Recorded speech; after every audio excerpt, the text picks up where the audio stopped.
One weekend, two completely different wonders. Joey and Jessie headed to the Elephant Rally in Bavaria, an 850-mile trip in extreme snow and ice. That first day got them to an Airbnb in Koblenz, and then they set off for what should have been the trip right to the rally. But as you can see, even setting off, there is snow on the ground and riding conditions were pretty hazardous. And this is just getting out of the Airbnb. Now, I am completely convinced that Joey and Jessie are completely mad for even trying this. But for Joey, it was a gotta try it at least once and on his bucket list. So off they went. Meanwhile, back at home, me and Ruth were just glad to be back on the bikes and out playing with the traffic.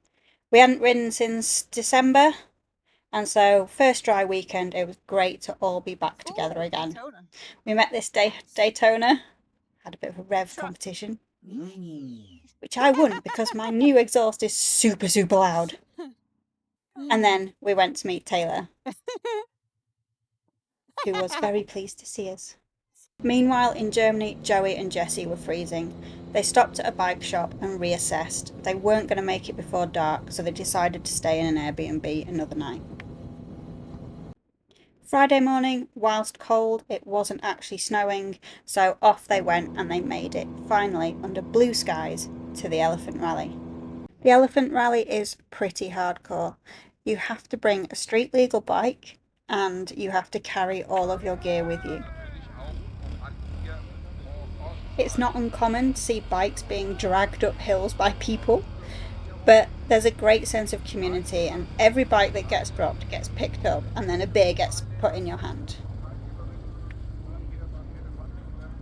Meanwhile, in the civilised world, I got to practice a few of the things that I'd learnt at Sweetlam, such as standing up on my bike for the first time, much more balance, and I was putting into practice some of the cornering techniques that I'd learned at Sweetlam.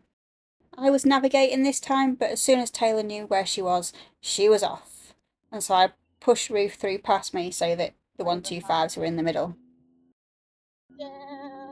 Our scenery was just as spectacular as Joey and Jessie's, but much greener. -6 it was at night. But they survived, they had the right gear, they were getting a little bit cold towards 4 a.m, but got up, got a coffee and soaked in the atmosphere.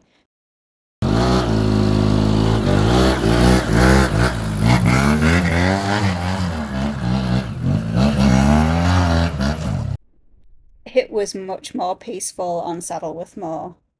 We had some stunning views and some really nice rides. Again, it was all about just building our confidence back up, given that we'd had a bit of a break over Christmas. And then, as usual, it was to the wine press. Not for coffee and cake this time. Our wine press is tea, chips and gravy.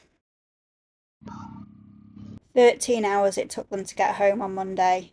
I asked them if they'd do it again. That's not the most convincing no I've ever seen, Joey.